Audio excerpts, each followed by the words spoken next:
우리 사람들 마음속에는 막연한 공포가 있습니다. 공포 중에 하나가 뭔가 하면 과학적이지는 않아요. 과학적이지는 않지만 어떤 큰 재난이 오면 그것이 마치 신이 내린 그런 저주라고 생각하면서 마음의 두려움을 갖기도 합니다. 그래서 이런 말이 있지요. 하늘이 더럽지 않느냐. 하늘이 더럽지 않느냐. 신을 신뢰하고 신을 믿지는 않지만 막연히 이 말 속에는 어떤 신이 우리를 저주해서 어떤 큰 이런 재난을 만나게 되었을 거라고 하는 그런 두려움을 가지고 있다는 것입니다. 여러분 하나님을 인식할 때 하나님을 여러분은 어떻게 인식하고 있습니까? 하나님을 인식할 때 예수를 믿는 성도들 가운데도 하나님은 두려운 사람, 하나님은 아주 무서운 사람으로 인식하는 사람들도 많이 있습니다.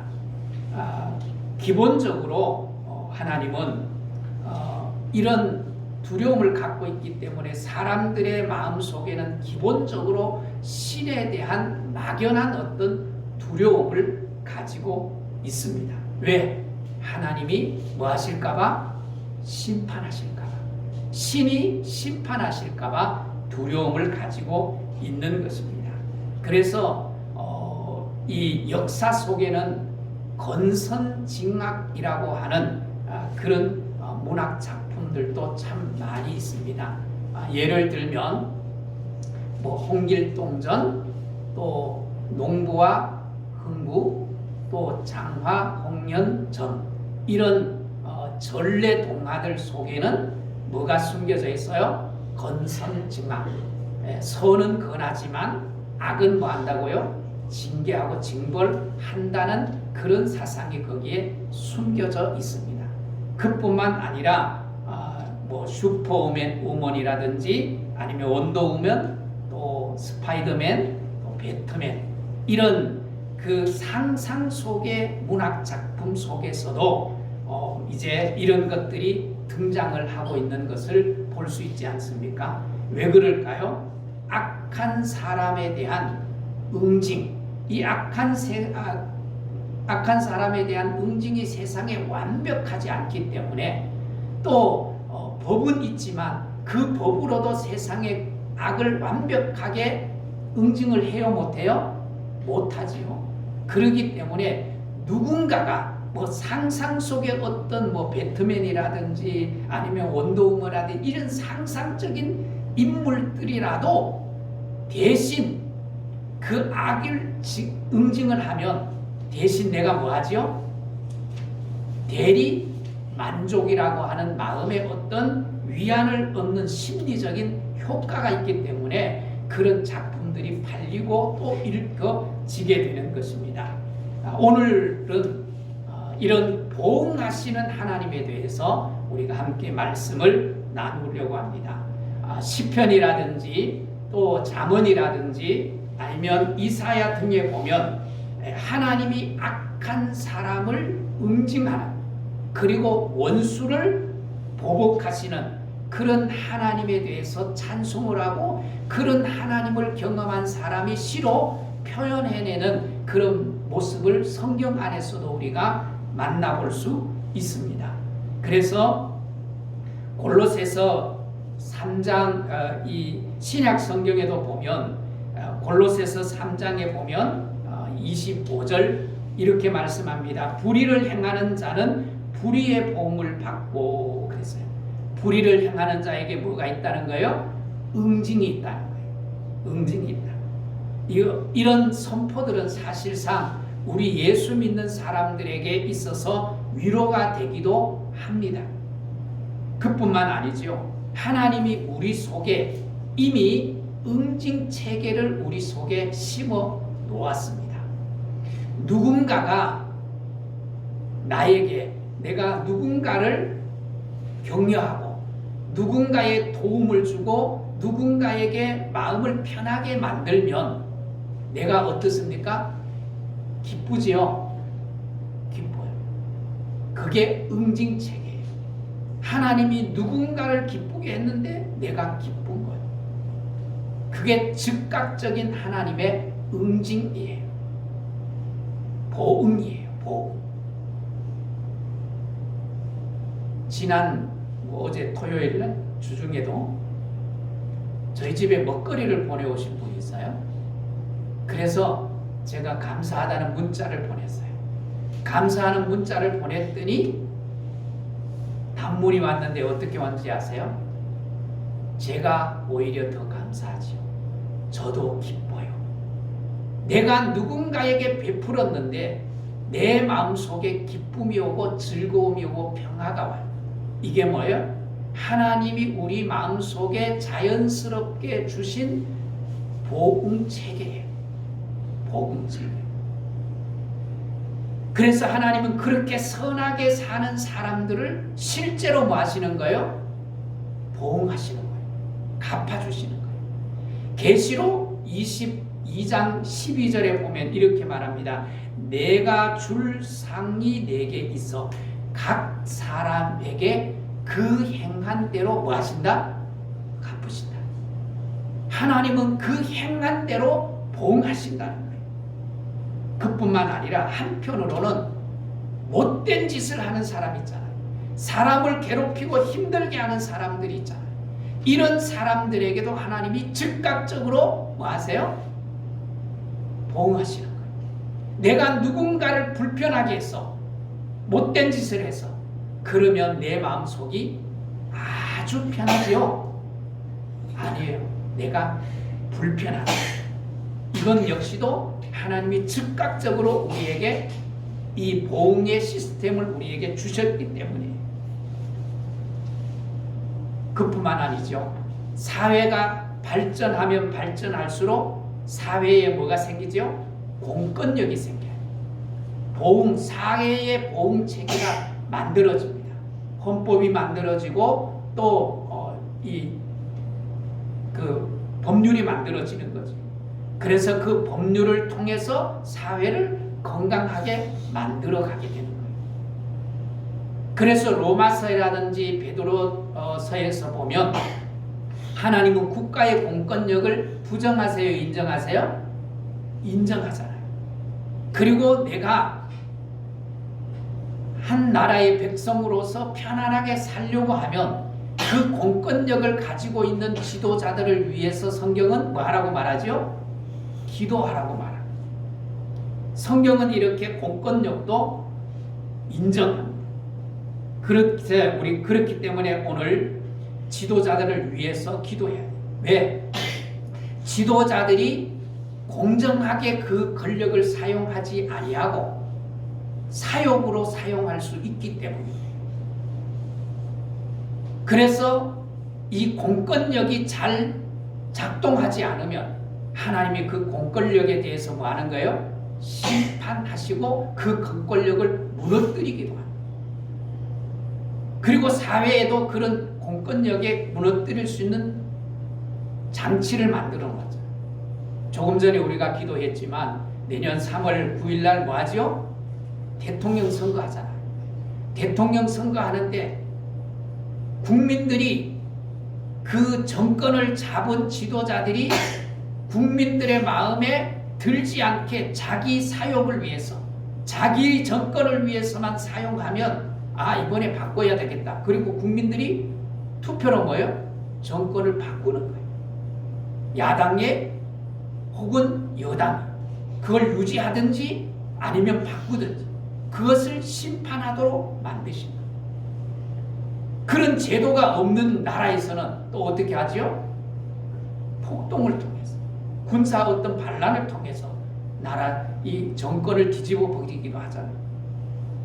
이렇게 해서 심은 대로 거둔다고 하는 보응 시스템을 주신 것입니다. 근데 분명한 것은 하나님은 악한 것에 대하여서 분명한 뭐가 있다는 거예요? 응징이 있다는 거예요. 심판이 있다는 걸 기억하셔야 합니다. 자, 오늘 10절을 보십시오. 10절을 보면 우리 한번 같이 10절을 같이 한번 읽습니다. 시작. 그를 미워하는 자에게는 당장에 보응하시고 멸하시나니 여호와는 자기를 미워하는 자에게 지체하지 아니하시고 당장에 그에게 뭐한다고요? 보응하시느니라. 짧지만 아주 강력한 말씀이 안에 들어있어요. 하나님은 뭐 하신다고요? 보복하신다. 누구를 보복하신다고 말하지요? 여기 보면 하나님, 여호와는 자기를 미워하시는, 그래서 하나님을 미워하시는 사람을 하나님 뭐 하신다? 보복하신다고 말해요. 이게 어떤 의미인가 하면 하나님이 어떤 개인적으로 감정이 있어서 너 나 미워하지? 너 나 미워하지? 내가 가만두는가 봐. 그게 아니에요. 그런 의미가 아닙니다. 여기에 이 말씀의 의미는 무엇인가 하면 하나님이 세상에 주신 원칙을 깨어버리고 하나님의 주신 말씀을 짓밟아버리고 자기 욕심을 채우기 위해서 다른 사람들을 짓밟고 다른 사람들에게 못된 짓 하는 그를 하나님이 미워하시는 자라는 거예요. 수없이 제가 강조를 하지만 사람을 미워하고 또 사람에게 못된 짓 하는 것은 결국은 누구를 미워하는 거라고요? 하나님을 미워하는 것이고 하나님을 욕보이는 거예요. 그렇기 때문에 그런 사람을 하나님이 뭐 하신다는 거예요? 응징하신다. 그런데 그 응징을 하실 때 시간적으로 어떻게 응징하시죠? 오늘 10절에 보면 당장에 그랬어요. 당장에. 두 번이나 당장에라는 말이 나오죠. 그리고 또 뭐 하죠? 지체치 아니하시고 당장에 벌하시고 지체치 아니하시고 응징하신다. 그렇게 말씀을 하고 있습니다. 근데 여러분, 우리가 예수를 믿으면서 가장 큰 국률이 무엇인지 아세요? 가장 큰 국률, 가장 큰 은혜가 뭔지 아세요? 당장에 응징하는 것이 하나님의 국률이고 하나님의 은혜입니다. 목사님 무슨 말씀을 하세요? 잘못하면 용서해 줘야지. 뭐 하나님의 속 좁게 당장에 막 또 지체치 않고 그렇게 응답하는데 그게 은혜라고요? 그렇게 말할 수 있어요. 근데 사실은 그게 은혜입니다. 그게 긍휼이요 자비입니다. 여러분, 하나님의 심판 가운데 가장 무서운 심판이 있어요. 그 심판이 뭔지 아세요? 그 심판은 버려두는 거예요. 내버려두는 거예요. 유기, 뭐 요사이 유기견들이 많잖아요. 뭐 버린 고양이들도 많고 그걸 또 주워서 키우는 사람들도 있더라고요. 제가 상담을 하다가 보니까 개를 버린 개를 주워서 키우는데 경제적으로 너무 힘들어서 고민스러워 죽고 싶다고 전화온 사람이 있어요. 참 세상에 별 사람이 다 있더라고요. 근데 가장 무서운 징벌이 버리는 거예요. 못된 짓 했는데 잘 때, 지위가 점점 높아져. 자녀들도 잘 때, 하는 일들도 형통하게 잘 때, 그게 좋은 것 같지만 그거는 아주 무서운 형벌이에요. 이런 일들을 보면 우리는 막 속이 타지요. 나는 선하게 살려고 하는데 나는 안 되는데 악하게 사는데도 너무 잘 돼. 그럼 막 속이 터지잖아요. 그래서 시편 37편이라는 데 73편에 보면 시인이 그것에 대한 고민을 가지고 말하잖아요. 하나님, 왜 악하게 사는데 저렇게 악하게 살았던 사람들 죽는 날에도 고통이 없고 자녀들도 잘 되고 형통합니까? 그리고 자기 고민들을 주님 앞에 하소연하는 모습들을 보게 됩니다. 근데 그게 가장 큰 징벌입니다. 왜 그런가 하면 악한 짓 했는데 잘 되고 오래 가면 오래 갈수록 악한 짓을 많이 할까요? 적게 할까요? 많이 해요. 또 그 잘된 것, 많이 돈 번 것 가지고 그 돈 번 것을 악하게 사용할까요? 선하게 사용할까요? 악하게 사용해요.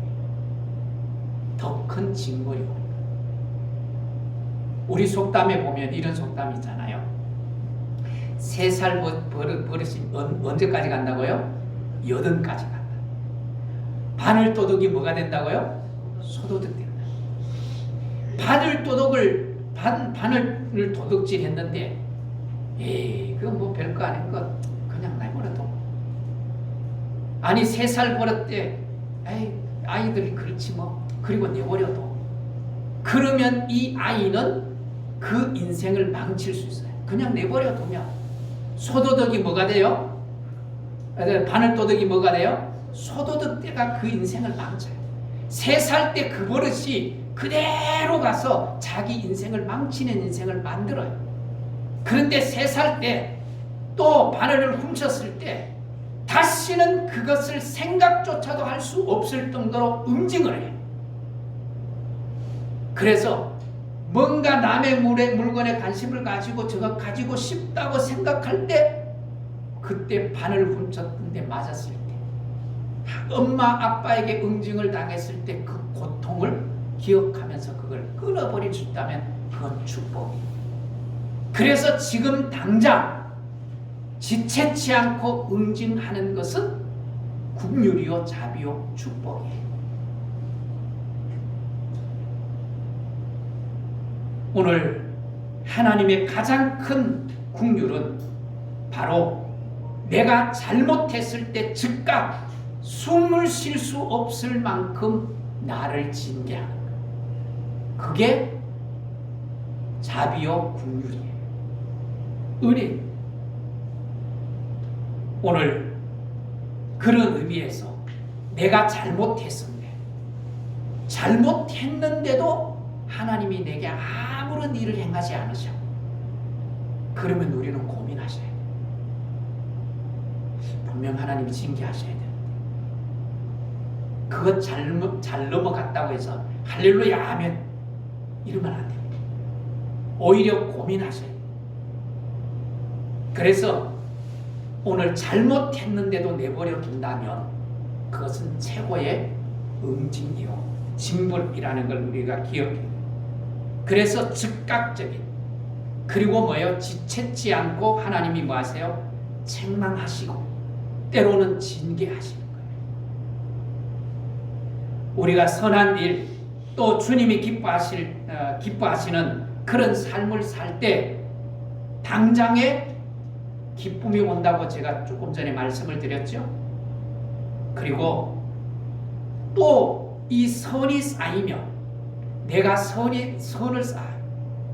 그 선을 쌓으면 천대까지 하나님이 은혜를 베푸신다고 했어요. 근데 여러분 오해하시면 안 돼요. 내가 선한 일을 했는데 천대까지 내 후손들이 다 복받을 거예요. 착각이에요.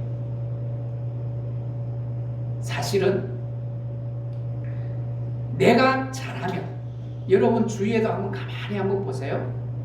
가만히 살펴보면 남을 잘 돕는 부모가 있어요.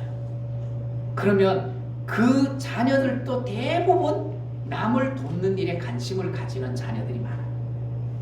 남에게 잘 베푸는 부모 밑에서 자란 자녀들은 어때요? 남을 잘 베풉니다. 그래서 뭐예요? 그렇게 선을 계속 자녀들까지 쌓아가다가 보면 그 대가 천대까지 뭐예요? 복받는 가문이 되는 거예요. 가문이 돼요. 그래서 하나님이 그 복을 약속하신 거예요. 이렇게 하나님은 곳곳에 뭐를 만들어 주셨는가 하면 보응체계를 만들어 주셨고, 지금도 하나님은 살아계셔서 보응하시는 분이세요. 믿으시기를 주의 이름으로 축복합니다. 그런데 여러분, 예수 믿는 우리에게 주어진 최고의 복이 있어요. 그 복이 무엇인가 하면 심판이 없다는 거예요. 자, 옆 사람 한번 읽어주십시오. 예수 믿는 집사님, 권사님에게는 심판이 없습니다.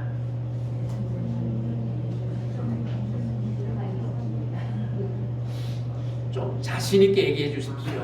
그냥 심판이 왔으면 좋겠다 하는 마음으로 하지 말고 자신 있게. 자, 다시 한번 해보십시오. 시작. 집사님, 권사님에게 심판이 없습니다.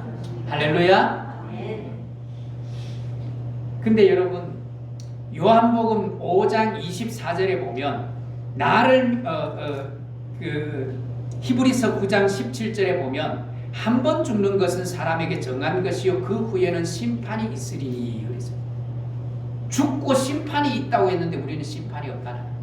여러분, 죽고 심판이 있다는 것은 매우 일반적인 것입니다. 일반적인 원칙이에요. 사람은 한 번 죽는 것은 누구에게도 있고, 그리고 그 죽음 이후에는 최종적으로 하나님이 심판하시는데, 선하게 사는 사람에게는 상급으로, 악하게 산 사람에게는 징계로 심판하시는 거예요. 그게 일반적이에요. 그런데 요한복음 5장 24절에 이렇게 말씀합니다. 나를 믿고 또 나 보내신 자를 믿는 자에게는 심판이 있다 없다? 없다. 하나님을 믿고 하나님이 보내신 예수님을 믿는 사람에게는 뭐가 없어요? 심판이 없다라는 거예요. 심판이 없다. 하나님이 우리가 지은 죄에 대해서는 뭐 하신다? 면제해 주시는 거예요. 면제. 왜 우리가 죄를 지었는데 예수를 믿지 않는 사람에는 죄를 면제해 주시지 않고 예수를 믿는 우리에게는 왜 면제해 주시죠? 그 죄값을 누가 대신했기 때문에? 예수님이 대신했기 때문에 우리에게는 심판이 없는 거예요. 그리고 우리는 또한 죄를 지으면 내가 심판, 하나님의 응징이 있다는 것을 알기에 그 하나님 앞에 그 죄를 용서받기 위해서 뭐 하죠? 회개하는 거예요. 회개하는 자에게 하나님은 뭐가 없어요? 응징이 없는 거예요. 그래서 하나님은 회개하는 자에게 성경은 뭐라고 말합니까? 너가 지은 죄를 회개하면 너 그 죄를 내 기억 속에서 뭐 하신다? 완전히 지워버리신다. 그리고 동이 서에서 먼 것처럼 다 옮겨주신다. 그래서 요한복음 5장 24절에는 이렇게 나를 믿고 내가 보낸 예수를 믿는 사람은 심판이 없다고 말씀하시면서 그 이유가 뭔가 하면 우리를 사망에서 생명으로 뭐예요? 옮겨주셨기 때문에 더 이상 심판이 없다는 거예요. 그래서 우리가 죄를 지으면 마음이 불편해요? 안 불편해요? 보통 사람과 달라요. 조그만한 실수조차도 우리는 마음이 불편해지는 거예요. 그것이 크게 느껴지면 느껴질수록 진정한 그리스도인의 삶을 살아가고 있는 사람이에요. 그래서 우리는 기억해야 합니다. 예수 믿는 우리에게는, 나에게는 하나님의 뭐가 없다? 심판이 없다. 이게 은혜 위에 은혜라는 거예요. 할렐루야. 이 은혜 속에 살기를 주의 이름으로 축복합니다. 그러나 오늘 성경에 보면 또 우리가 이해하지 못하는 사건들이 참 많이 나와요. 근데 신명기 24장 16절에 보면 이렇게 말합니다. 아버지는 그 자식으로 말미암아 죽음을 당하지 않을 것이요 자식은 그 아버지로 말미암아 죽음을 당하지 않을 것이니 각 사람은 자기 죄로 말미암아 죽음을 당하리라. 이 말씀이 무슨 의미인지 아세요? 연자제가 없다는 거예요. 성경은 연자제, 연대 책임을 결코 묻지 않는다는 거예요. 아버지가 죄를 지었다고 아들이 죽거나 아들이 죄를 지었다고 아버지를 대신 죽이지 않는다는 거예요. 오직 원칙 한 가지, 자기 죄 때문에 각 사람이 자기 죄로 말미암아 아버지는 아버지 때문에 아들은 아들의 죄 때문에 죽는 것이지 연좌제가 없다는 거예요. 그런데 또 다른 성경에 보면 이렇게 말씀합니다. 우리 성경을 한번 띄워주실래요? 자, 신명기 24장 16절과 신명기 5장 10절을 같이 한번 띄워줄 수 있나요? 자, 우리 한번 신명기 조금 전에 제가 읽어드린 말씀인데 우리 같이 한번 읽겠습니다. 아버지는 그 자식들로 말미암아 죽임을 당하지 않을 것이요 자식들은 그 아버지로 말미암아 죽임을 당하지 않을 것이니 각 사람은 자기 죄로 말미암아 죽임을 당할 것입니다. 뭐가 없다고요? 연좌제, 연대 책임을 묻지 않는 것입니다. 자기 죄 때문에 3, 4대 죄를 갚는다는 것도 그것도 자기 죄 때문이에요.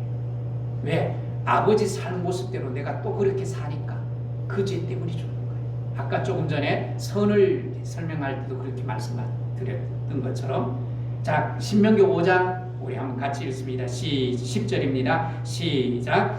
나를 사랑하고 내 계명을 지키는 자에게는 천대까지 뭐예요? 은혜를 베푸시느니라. 신명기 24장 말씀하고 5장 말씀은 완전히 달라요. 천대까지 은혜를 베푸신다. 예? 우리가 악을 행하거나 과실죄라고 죄를 행했어요. 그 죄를 행했지만 하나님은 벌을 면하지 않고 3, 4대까지 갚으신다고 성경에 말씀하고 있습니다. 이게 성경의 원칙이에요. 성경의 원칙. 여러분, 우리는 하나님이 보응하신다는 것은 은혜입니다. 그것도 즉각적으로 지체치 않고 응징하는 것은 은혜입니다. 그래서 저는 이것 때문에 건강하게 살려고 무진장 애를 씁니다. 착하게 살려고. 그리고 실제로 제 나름대로 착하게 살고 있습니다.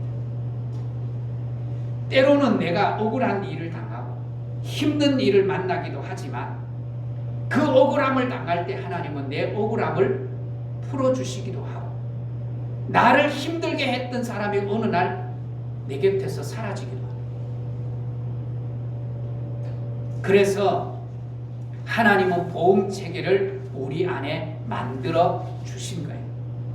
이것 때문에 사실은 세상이 뭐 하는 거예요? 보존되는 거예요. 하나님의 응징, 국가의 이런 법률이라든지 헌법이라는 것을 통해서 응징 체계를 만들어 놓은 것을 통해서 세상이 건강하게 그래도 굴러가게 되는 거예요. 그런데 이런 체계가 만들어져 있어도 완벽해요? 완벽하지 못해요? 완벽하지 못합니다. 공정하지 못합니다. 그래서 이 아이클 샌들이라는 교수가 정의란 무엇인가? 라는 책을 쓰고 이후에 얼마 있지 않아서 공정이라는 착각이라는 책을 썼어요. 그 책에서 세상이 어쩔 수 없이 불공정한 세상이라는 것을 말씀을 하고 있어요. 예를 들면 이런 거예요. 여러분 축구를 좋아하시고 뭐 야구를 좋아하시고 스포츠를 좋아하시는 분들도 있을 텐데 축구를 예를 들면 뭐 프리미엄 리그라든지 뭐 독일 분데스리가라든지 유로파 리그라든지 이런 데서 우리나라 선수들이 나가 있잖아요. 뭐 요사이는 손흥민이 잘 나가네요. 근데 우리나라 선수들이라도 가서 이 필드에서 경기에 출전을 매번 하는 선수가 있는가 하면 실력을 인정받지 못해서 벤치에 앉아서 동료들이 필드에서 뛰는 모습을 지켜보는 선수들도 있잖아요. 그 지켜보는 사람들은 기회가 주어져 있지 않기 때문에 실력을 발휘할 기회조차도 얻지 못하는 거예요. 이게 불공정이라는 거예요. 이게 불공정이에요. 이런 불공정이 어쩔 수 없이 세상 속에는 뭐예요? 있다는 거예요. 제가 이런 비유를 드려서 어떨지 모르지만 제가 하늘문교회에 오기 전에 18년 동안 부교육자 생활을 했어요. 제가 88년도에 서울에 올라왔는데 전도사로 올라왔어요. 전도사로 섬기면서 부목사님들도 있고 강도사님도 있어요. 설교를 하고 싶은데 설교를 안 시켜줘요. 전도사님들은 설교를 안 시켜요. 그리고 때로는 어떤 교회는 그래요. 설교 잘하는 사람만 부목사들 가운데도 설교 잘하는 사람만 계속 시켜요. 그래서 정말 실력을 인정받아야 되는데도 시켜줄 기회가 없어. 설교할 기회가 없으니까 인정을 못 받는 거예요. 저도 3년 8개월 동안 단독 목회를 하다가 부교육자로 갔으니까 설교를 3년 8개월 동안 얼마나 많이 했겠어요. 주일날 주일 오전 오후 수요 예배 금요 예배 또 새벽 기도 3년 동안 훈련했으니까 얼마나 설교가 하고 싶어요. 근데 전도사라고 시켜주지를 않는 거예요. 근데 어느 날 부목사님이 오후 설교인데 부목사님이 상을 당했어요. 그래서 토요일 날 이 교육자 회의를 하는데 누가 설교할 건가 담임 목사님이 묻는데 아무도 설교를 하지 않겠대. 왜? 설교 준비가 안 됐는데 설교를 했다가 그게 리스크 나면 자기만 손해니까. 그래서 제가 하겠다. 왜? 3년 8개월 동안 설교했는 실력이 있으니까. 보통 부교육자들이 설교하면 이 본 강단의 몰록을 밑에서 해요. 근데 그 교회는 강대상이 이렇게 제 키보다 더 높아요. 몇 계단을 올라가서 위에 강대상이 있어요. 근데 부교육 전도사인 제가 그 강대상에서 설교를 한 거예요. 거기다가 담임 목사님이 여기서 사회를 봐주고 제가 설교를 했어요. 설교하고 났는데 담임 목사님이 나오시더니 하시는 말씀이 제가 지금도 잊어버리지 않아요. 그 말. 제 행복합니다. 이런 설교 잘하는 전도사님을 둔 게 너무 행복합니다. 그 말이 제 인생을 바꿔버렸어요. 보십시오. 누군가에게는 설교할 기회조차 주지 않으면 인정을 못 받는 거예요. 실제로 이 사회에는 그런 일들이 얼마나 많이 일어나는지 모릅니다. 기회조차도 주지 않았어요. 또 그런 나라에 저 북한 땅이라든지 지금 미얀마라든지 IT라든지 우리가 기도하는 그런 국가에 태어나면 아무리 실력 있고 똑똑해도 그런 성장할 수 있는 성공할 수 있는 기회가 열려요 안 열려요? 안 열리잖아요. 안 열리죠. 이게 세상이라는 거예요. 이런 세상 속에 하나님이 우리 응징하시는 하나님이 우리에게 이 체계를 가지고 이런 삶을 건강하지 않는 세상 속에 들어가서 너희들마저라도 뭐하게 살라고? 공정하게 살고 건강하게 살라는 거예요. 그래서 여러분 우리가 지나가다가 누군가가 선한 일을 하면 착한 일을 했어요. 그것을 보면 뭐 해주라는 거예요? 엄지척. 야, 참 저 사람 대단하다. 잘했다. 칭찬해 주는 거예요. 뉴스를 가끔 한번 보십시오. 폐지를 잔뜩 모아서 미약가에 싣고 언덕길을 할머니가 할아버지가 올라가는데 그것을 지켜보던 중학생들이 우르르 달라들어서 그 리어커를 끌어서 언덕 위에 올려주는 거예요. 버스를 탔는데 누군가가 버스를 탔는데 지갑이 안 가고 잊어버렸네. 어쩔 줄 몰라갖고 당황하고 있는데 여학생이 카드를 한 번 더 대주는 거예요. 제가 한 번 더 댈게요. 그리고 운전기사에게 한 번 더 대줬어요. 그리고 그 모습을 지켜본 어른이 내리시면서 지갑에서 돈 10,000원짜리 하나 쥐어서 그 여학생에게 쥐어주는 거예요. 그럴 때 우리는 박수를 보내야 되잖아요. 그게 뭐예요? 사회적 선한 선순행이에요. 그런 선한 선순행이 되어지면 나라가 그 일을 어떻게 다 감당하겠어요? 그런데 착하게 사는 믿음의 사람들이 그 일을 감당하기를 주님이 원하시는 거예요. 주님이 원하죠. 오늘 남들이 잘하는 것을 보면 엄지척해 줄 수 있고 칭찬해 줄 수 있는 사람들이 될 수 있기를 주의 이름으로 축복합니다. 그리고 나도 착하게 삶으로 말미암아 세상을 더 건강하게 만들어가는 일에 우리가 쓰임을 받아야 돼요. 이 착한 사람의 특징이 뭡니까? 착한 사람의 특징 가운데 하나가 좀 무기력한 경우도 있어요. 네? 나서지 않는다는 거예요. 말하지 않는다는 거예요. 사실은 그게 착한 게 아니죠. 오늘 착하다는 것은 남이 잘못할 때 거기에 뭐예요? 반응해서 분노할 수 있어야 돼요. 왜 그렇지 않으면 악한 일을 하는 사람들이 더 악한 짓을 많이 하고 악한 사람의 큰 소리가 커질 수 있기 때문에 오늘 우리 그리스도인들이 이런 보응 체계를 지켜가는 것이고 지금도 하나님은 그 보응을 하실 뿐만 아니라 우리를 통해서 그 일을 대신하기를 원하죠. 그리고 그 일을 통해서 세상에 소외받고 힘들게 살아가고 불이익을 당하며 살아가는 그런 사람들에게 우리 그리스도인들이 다가가기를 원하는 거예요. 그래서 훨씬 더 좋은 건강한 세상을 만들어 가시기를 원하시는 것이 하나님의 뜻이라는 거예요. 오늘 그 일에 쓰임받는 우리 교회가 되고 우리 건강한 성도들이 될 수 있기를 주의 이름으로 축복합니다.